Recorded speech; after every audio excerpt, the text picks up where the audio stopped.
Now, students, air consists of nitrogen, oxygen, carbon dioxide, the noble gases, water vapor, etc. Of course, there's a lot of dust in the air. Now, we don't consider that as gases, but we say it's also encompassed in the air. But now, let's look at the percent composition of these various components in nature. Correspond to any chemical formula.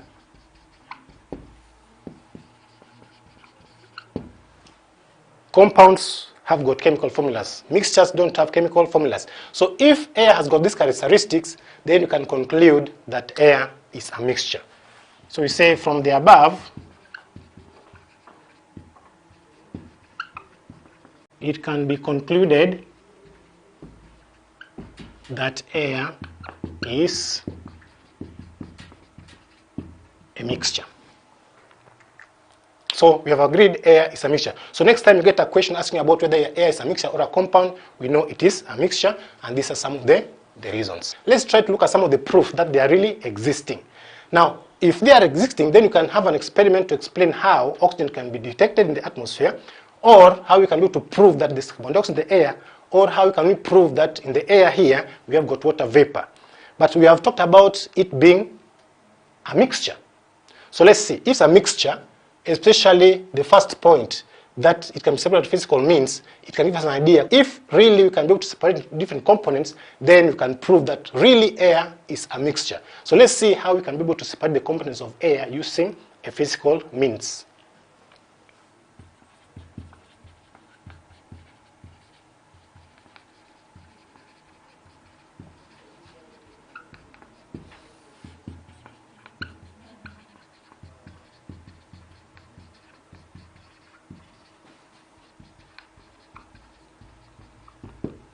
Separation of the components of air by means of fractional distillation of liquid air. Now, in this scenario, I would like to explain the process before we write something down. And I would like to be very attentive because it is stepwise. Now, air is gas in nature, but here we talk about fractional distillation. In our previous lesson, we learned that fractional distillation is a method of separating components or mixtures with different boiling points. Now, air is a gas containing these kind of mixtures. But now, if it is gas, then how can we fractionally distill the liquid air? So the first step is that we are supposed to liquefy the gas into liquid. Now, what happens is that all these components of air, the nitrogen, the carbon dioxide, the oxygen, etc., all of them have got different boiling points. So if they're different boiling points, that means if you can be able to liquefy the air, then you can have that liquid and then fractionally distill it. Then you can be able to get the components at different boiling points. Now, how do we liquefy the air? So this process has got the first stage. In the first stage, we try to lower or we try to pressurize the air at very low temperatures. Now, if you increase the pressure of air at very low temperature, it's not very much possible. But if you pressure the air, then we expect that's supposed to be, the temperature is supposed to rise. Now, what happens is that we pressure the air, but we cool it. Pressurizing it and cooling means as we pressurize, as the temperature increases, we cool it so that the temperature is lowered, but we maintain the pressure. At this particular point, what's going to happen is that we will have some of the parts of the components of the air solidifying, especially ice, especially carbon dioxide. Now, because they have got very low freezing points, like water vapor will freeze at around 0 degrees centigrade, carbon dioxide will freeze at around -1 or 2 degrees centigrade. Now, we can be able to have ice from the water. We can also be able to have solid carbon dioxide from the carbon dioxide. Now, in the second step, that means the first step, you are going to remove carbon dioxide. You're also going to remove water vapor from the component. Now, what remains in the air now, a big percentage is nitrogen and oxygen with a few impurities of noble gases. Now, what do we do with the nitrogen, a mix of nitrogen and oxygen? Now, in the second step, we have to continue pressurizing by compression. We compress the mixture of nitrogen and oxygen in such a way that the pressure is almost going to be almost 150 times more than the atmospheric pressure. In that case, the temperature is supposed to be lowered by cooling. Now, if that one is done, then we'll have a compressed component of nitrogen and oxygen. Now, if under that compression state, in our third state, is that we are supposed to allow expansion of the compressed mixture of nitrogen and oxygen. If we allow the compressed component to expand, that rapid expansion and cooling will make air droplets in form of liquid to be obtained. So at that particular point, now we have got liquid air, which compresses exactly of nitrogen and oxygen. Now, in that liquid form, we can be able now to distill the mixture and get the components out again. Now, let's have a brief writing about those stages.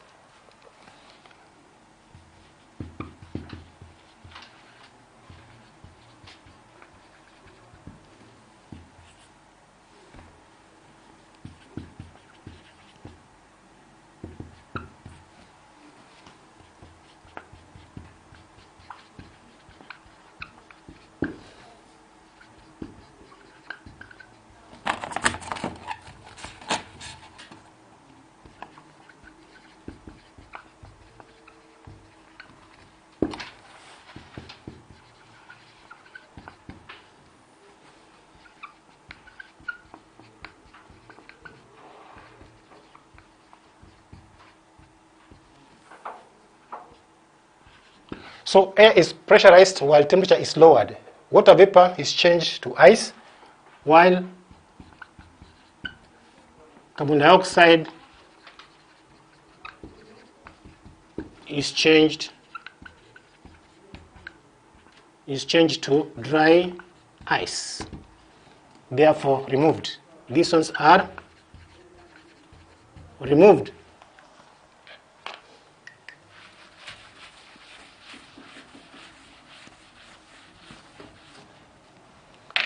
In the second stage,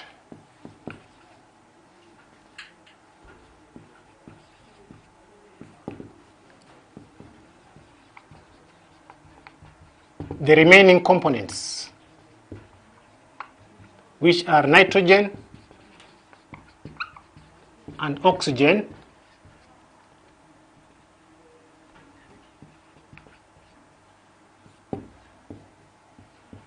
are compressed 250 times more than atmospheric pressure while cooling.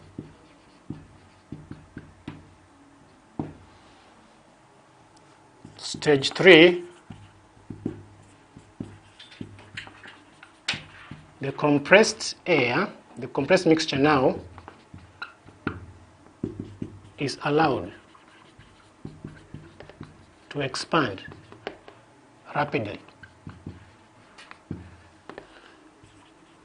and cooled at the same time. This lowers the temperature to about 200 atmospheres, negative, to about negative 200 atmospheres. Then the nitrogen and oxygen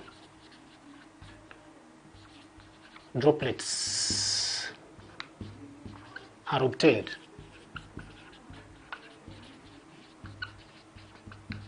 And liquid are obtained as liquid. Now, because now we have got liquid mixture of nitrogen and oxygen, now we can be able to do fractional distillation. And I do remember with our previous sessions on mixtures, you know how to do a separation of mixtures with different boiling points. Now, nitrogen boils around negative 196 degrees centigrade, while oxygen at negative 183 degrees centigrade. Now, that difference in boiling points makes it very much possible for us to use fractional distillation.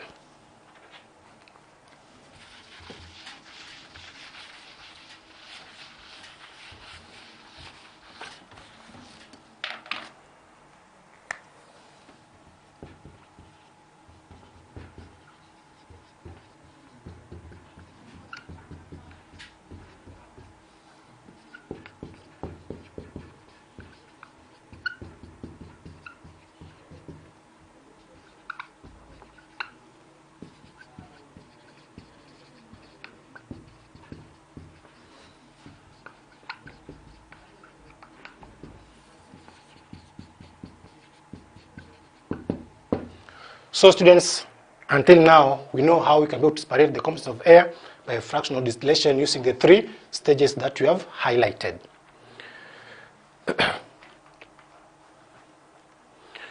Now, after knowing how we can be able to distill and separate the composition of air, now what remains for us now is to detect the presence of the components. How do we know there is carbon dioxide in the air? How do we know there is oxygen? And also how do we know there is water vapor?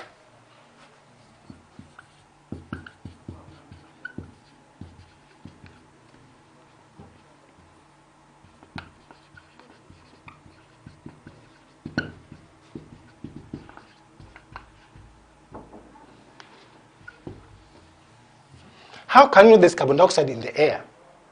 Now, what we need to do, we do a simple experiment by using a suction pump.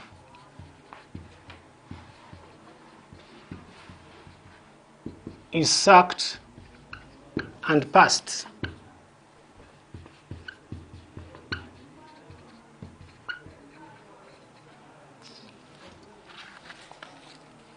Is sucked and passed through calcium hydroxide.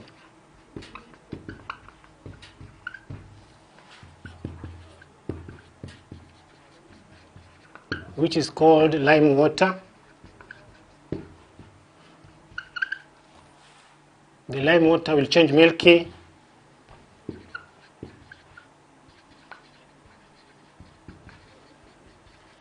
due to presence of carbon dioxide.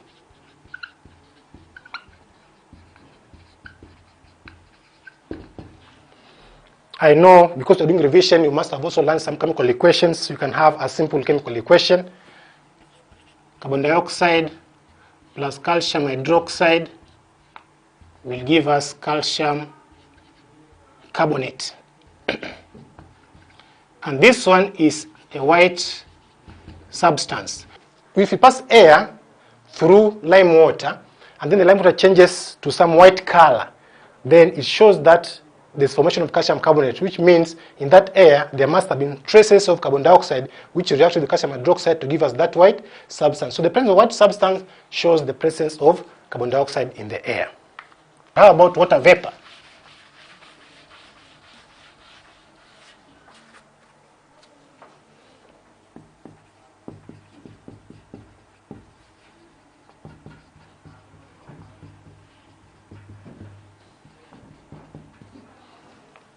Is there water vapor in the atmosphere? All the time there must be evaporation from the open water bodies. Now if that one happens, then automatically you must have a lot of moisture in the atmosphere. How do we prove that there's water vapor in the atmosphere? A simple test. Now if we take for example anhydrous copper sulfate. Anhydrous copper sulfate is white in color. If you just put maybe on a watch glass and leave it outside there, after some time, some hours, if you come and check it again, you'll find that it is now not white in color, but now it's blue in color. What has happened? It has absorbed the water or the moisture from the atmosphere and changed to a blue color. So the test for water is always using copper, sulfate, and anhydrous from white to blue. So if you do that experiment, then you can detect so that there must be some moisture in the atmosphere. Or else we'll be asking ourselves what really made the white color to change to blue, because the only way it can do it is by absorbing water.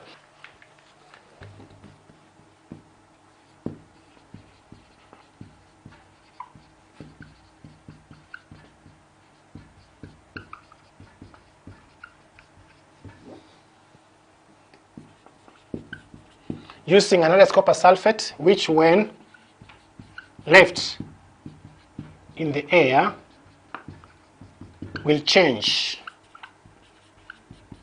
its color from white to blue.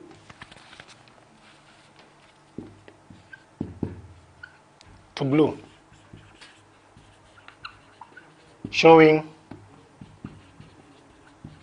presence of water, i.e. we can have anhydrous copper sulfate. If you leave it outside in the atmosphere, it will absorb the atmospheric water to give us a hydrated copper sulfate.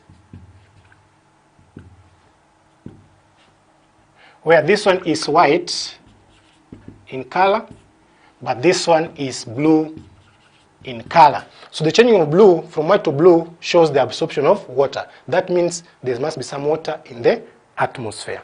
Let's see oxygen.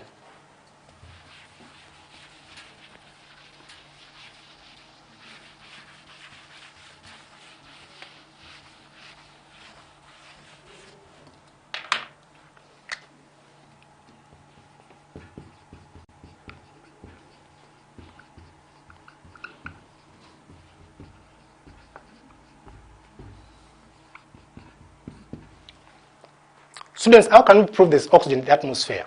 Now let me ask you a question. If you're taken to a place where there's no oxygen, will you continue breathing? The answer is no, because you have to breathe in oxygen. Now, if you feel you have problems with breathing, then it means there must be less oxygen in the atmosphere. So we say you can suffocate because there's no enough oxygen. That's enough proof that there's no oxygen in the atmosphere. But now let's go back to our knowledge of chemistry. How can chemistry prove that there is oxygen in the atmosphere? Now, all the time we know that oxygen supports combustion or supports burning. That means we cannot be able to burn items, especially in the completely absence of oxygen. Now, what do? We have a little experiment and see what happens. Now, let's say we take just a metal like magnesium, and then we burn it. If you burn magnesium in oxygen, it will absorb the oxygen and the mass will do what? Will increase. Now, if you can be able to monitor the amount of magnesium we started with, and then at the end of the day, the amount of magnesium oxide that is formed, and get the difference, then you can be able to know that there is this atmosphere. In the atmosphere, there is this oxygen. So let's have an experiment and see.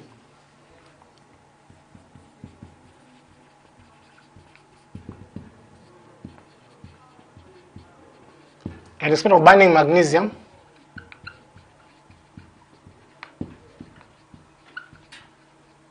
and in a crucible. Burning magnesium in a crucible which is enclosed. Enclosed means we have got fixed amount of air inside that crucible. Now, after burning is complete, then you can be able to detect how much weight the magnesium has added. Then you can be able to understand that there's amount of air in the amount of oxygen in the air.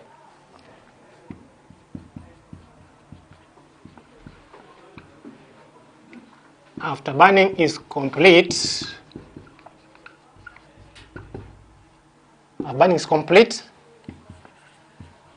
the initial weights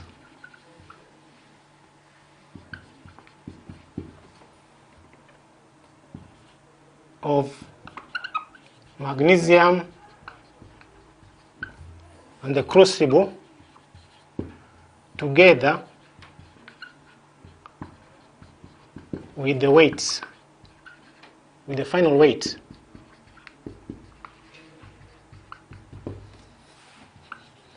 of magnesium oxide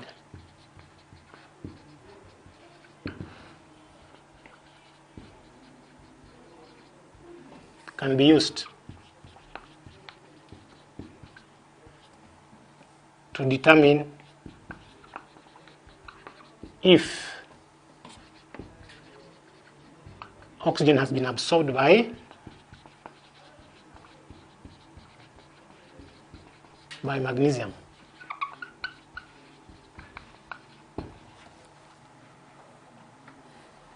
Of course, if you burn magnesium in oxygen or in air, it's automatic that the magnesium will command the oxygen to give us magnesium oxide.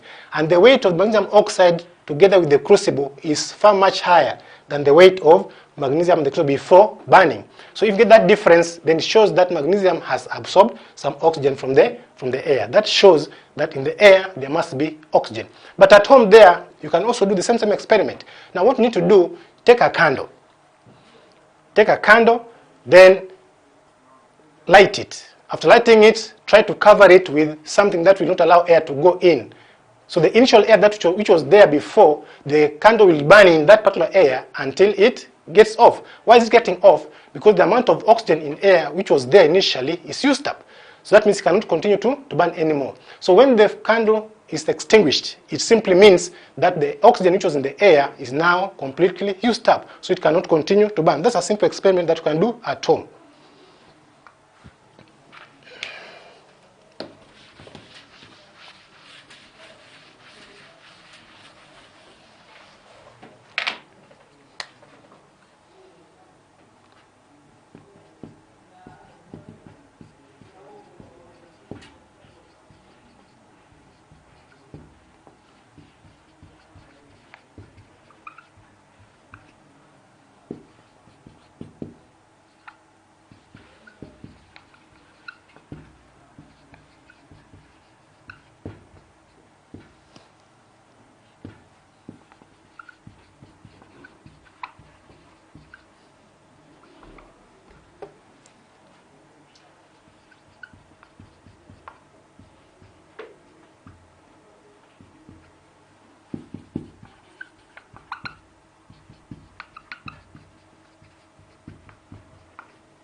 So when the candle gets off, it means that all the oxygen which was there in the container is used up, so it has to get extinguished. All this shows the presence of oxygen in the atmosphere. Now, we are supposed to prove now the real amount of oxygen in the atmosphere. How much oxygen is there? In our initial stages, we said that the amount of oxygen in the atmosphere is around 20%.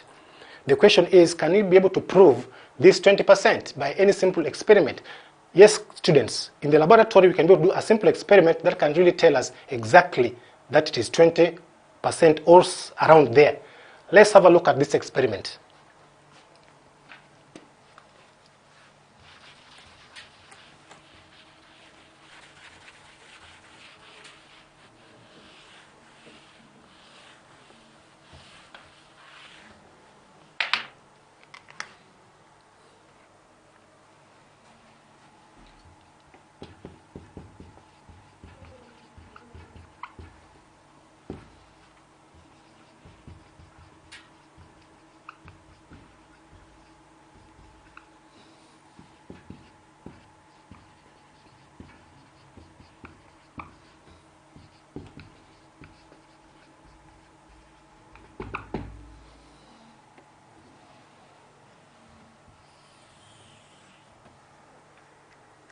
Now, let's have an experiment where we're dealing with, let's say, 2 syringes.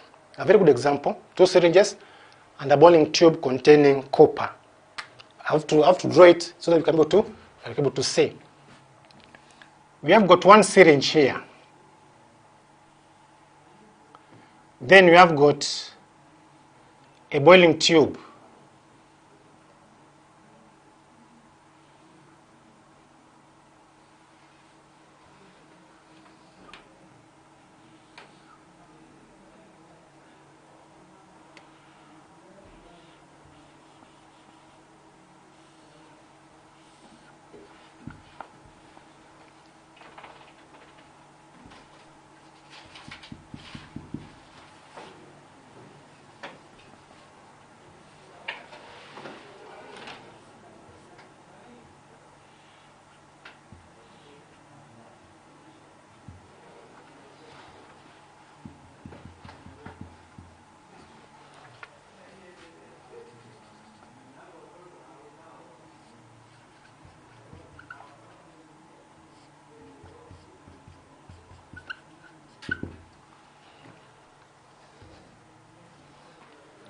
Now, girls, we have got a simple experiment. In this experiment, we have got 2 syringes, syringe A and syringe B. Now, if you look at it properly, syringe B is drawn, the piston is drawn until the end. That means there's no air. Now, in syringe A, we have got air. So let's assume that it is, because it's graduated, let's assume this volume here, this volume is around, let's say, from 0 to, let's say, it's 80 centimeters cubed. We are starting with 80 centimeters cubed of air. Now, what we want to do, we have to draw this air through this boiling tube. The air will pass through the copper. because as you heat the copper absorbs the oxygen from the air, becomes copper oxide. Now, when the air is passing here, the copper will not allow oxygen to pass. It will combine with the copper will combine with the oxygen. Now, what's going to happen as we draw in, as we push in the piston, then the piston will push this piston the other side because air is supposed to go through. So what will happen is that as the piston is going inside, it is going to be passing through the copper. The copper absorbs the oxygen from the air. As we push in the piston, the air will go through the copper. The copper will absorb the oxygen. And then the air without oxygen will pass through the next syringe, which is syringe B. So what will happen is that this piston is going to force this piston this way. So this piston will be moving towards that end, drawing some air by it. So we can assume that after the experiment, then this piston is around here, where it is 80. And this piston now is not here anymore, it is around there. And let's assume that this volume now is around what? 60 centimeters cubed. So we start with 80 mils of air, but now this piston has been withdrawn to around 60 centimeters cubed. It means that some of the volume have been used by the copper. Now, how can we calculate this volume?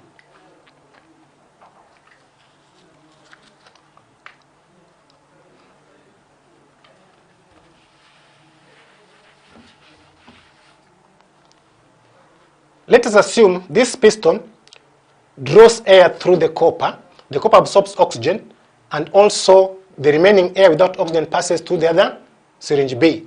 The piston in syringe A will push the syringe B because air is drawing towards syringe B. So assume this syringe, the piston is withdrawn to around 60-something centimeters cubed. Then you can be able to get the difference between what we started with and what we have right now. So we have this syringe will be somewhere like this, with our piston there now,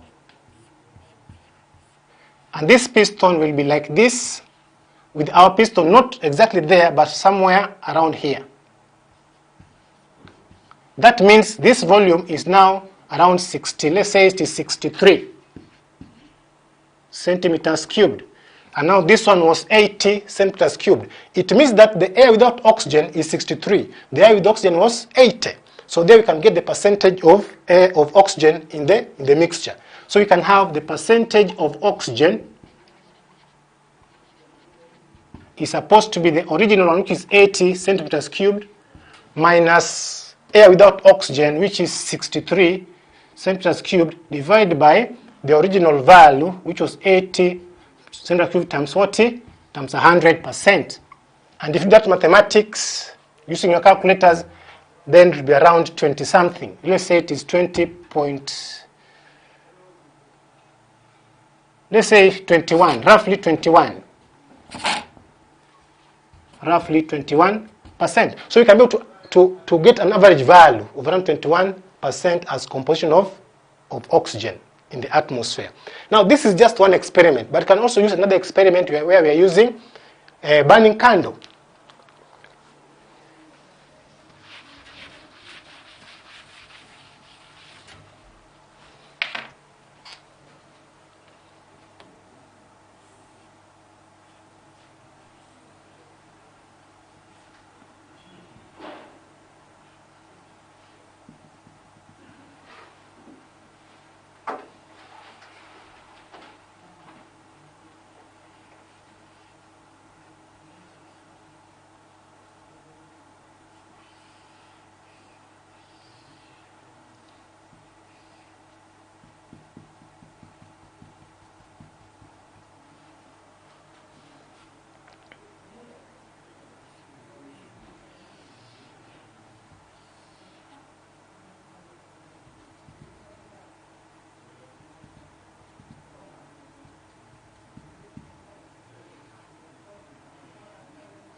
Let's have another experiment, students, where you're using a burning candle instead of using copper. Now, in this experiment, the first experiment, copper was absorbing oxygen from the atmosphere and then releasing the air without oxygen to the other syringe. In this case, when burning oxygen, remember that burning is addition of oxygen. So what's going to happen is that when we enclose a burning candle using a measuring cylinder, as the setup is placed, then we expect that in this cylinder there must be some air. It means that this candle will continue to burn as long as there is oxygen in the air. Now, when all the oxygen is used up, then the candle will go off.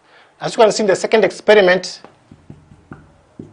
the candle is off now. But remember, you see the experiment, there's rise in this value of sodium hydroxide. So what's going to happen is that as the candle burns, there's always release of some kind of products, especially water and carbon dioxide. Now the water will be absorbed here. So the quantity of the hydroxide will be increasing in this experiment, as you can see, because of the formation of water. But also in this air which was inside here, the amount of oxygen which is here is fully used up. That's why here it is lighting, here it's not lighting. Now if you can use these two experiments, where we know the initial value of the amount of the hydroxide present, and then this one, you know now the final value of this one, then you can be able to subtract the two and get a difference. That difference, we can use it to calculate the percent composition of oxygen in the air. It means that percent composition of oxygen is given by still 80 minus 63 divided by 80 times 100. And this one still is roughly, using calculators or using the value now to calculate, you can get is around 21% roughly. This is how you can be able to determine the percentage composition of air. Now students, since we started until now, we have looked at the composition of air in terms of the presence of different gases in the atmosphere, but also we have tried to explain that air is not a compound. At the same time, we have tried to explain how we can be able to detect the presence of different components in the atmosphere, apart from also trying to prove that air can be separated into different components by fractional distillation. But now we have also tried to explain how we can be able to determine, or we can be able to prove that the percent composition of air which we wrote down there initially, that oxygen is 20%, we can be able to prove that is really 20%. Now this experiment, you can do it even in the laboratory at school. You can be able to do this experiment or to calculate the amount of oxygen in the atmosphere. Then your value should be around 20 to 21%, proving our percent composition of oxygen in the atmosphere. Now, until here, we are coming to the end of our first subtopic, which is the composition of air. Now, when we come back next time, we'll be looking at different things, for example, combustion and etc. But before now we leave, we'll take a short break. And when I come back, we'll look at some of the questions that are related to the composition of air. We look at some of them. We will not look at all of them, but at least a good number. From there, we can be able to understand that this topic is true. Thank you. I'll be back. I'm back again. Now let's try to look at some of the questions that relate to this particular subtopic of composition of air. We have got a number of questions. I do believe from the discussion that we have had all through from this topic, we can be able to answer these questions. The first question says, give 4 reasons to prove that air is a mixture and not a compound. Now students, from our first introduction of the topic, we said air is a mixture of different gases, and we proved that it is a mixture by giving some 4 reasons. Based on those reasons that we gave, I do believe all of us who have been listening to this session today can be able to answer that question, because the components of air can be separated by physical means. Air does not have any fixed composition. There are different values. You also know that when the components making air comes together, there's no amount of energy released or given out. So if you combine all these factors, then it's proof enough that air is a mixture and not a compound. Our second question, students, is saying, nitrogen is so plentiful in air, yet we must add nitrogenous fertilizers to the soil. Why? Now students, if you look at the composition of air, we agreed or discussed that it's around 78%. This is a lot. Now the question is asking us, it is so plentiful, 78%, but yet we must add nitrogenous fertilizer to the soil. Why do we do that? Now, for those of you who have done agriculture or at least have seen where agriculture is being done, where fertilizer is being applied, mostly we apply nitrogen fertilizer to the soil because the nitrogen that is in the atmosphere is not available inside the soil. Now, we cannot be able to take the atmospheric nitrogen and convert it directly into the soil. So what happens is that the nitrogen has to be converted into something which is absorbed by the plants. Remember, students, plants absorb fertilizers or nutrients through their roots. There's no way the roots can absorb the gas. So the gas has to be converted into some kind of salts, like the nitrates or the fertilizer, where after the solution inside the soil, then the roots can be able to absorb the fertilizer in that form, not from the gaseous form. So the nitrogen fertilizers have to be put in the soil in order to supply nitrogen. Our third question, students, is saying we breathe out carbon dioxide into the atmosphere. This same gas is also produced by burning fuels. How come the amount of carbon dioxide in the air remain more or less constant? Remember, students, we said the amount of carbon dioxide in the atmosphere is around 0.03%. Now, although it is varying, but it's almost fixed. Now, this question is asking us, we supply a lot of carbon dioxide in the atmosphere through breathing out and also by burning fuels. Remember, burning fuels, you see smoke coming out. Because most of the fuels are carbon. When you burn carbon, then you obtain carbon dioxide. How come it remains constant? It's because as we produce it, it is being used. It's just like a reversible process. That means we produce carbon dioxide through burning, through breathing out. At the same time, the same carbon dioxide is being used by the plants to process their own foods. So we produce it and it's being used. So when the plants use the carbon dioxide, we try to replenish the same amount as we breathe out, as we burn fuels, etc. So it's almost a constant value. It is being used and produced at the same time. Our question 4 is saying, explain briefly how you'd show that air contains carbon dioxide and water vapor in the atmosphere. Now, for those who have been following the program today, we explained how we can be able to show carbon dioxide is present in the atmosphere and also water vapor. In carbon dioxide, we used calcium hydroxide, which is colorless. And when we pass carbon dioxide through it, then it changes from colorless to white. That whiteness of the calcium hydroxide or the milkiness of calcium hydroxide shows the presence of carbon dioxide in the atmosphere because carbon dioxide reacts with calcium hydroxide to change its color. Now, water vapor, we said we can be able to use copper 2 sulfate, which is anhydrous. Now, the presence of water to anhydrous copper sulfate will change the anhydrous copper sulfate from white to blue. And we said if you leave it outside there, after some time you'll come and see some bluishness in color. Now, that shows that it has absorbed some amount of water vapor or water or moisture, and then it has changed to hydrated copper 2 sulfate, which is blue in color.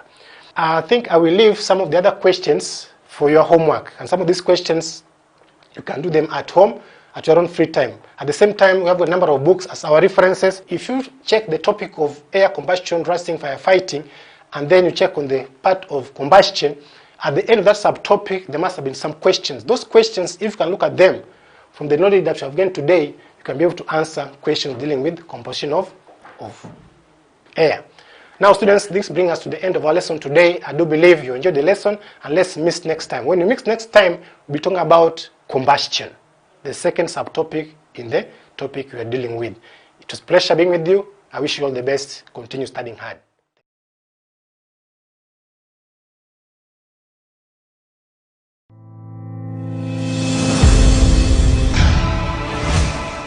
Kipindi cha Darasa Online kimeletwa kwenu na Chuo Kikuu cha Sauti Mbeya.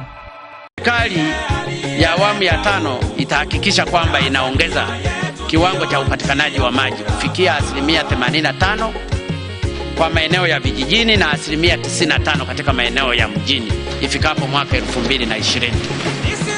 Tunataka tuwatue akina mama ndoo kichwani.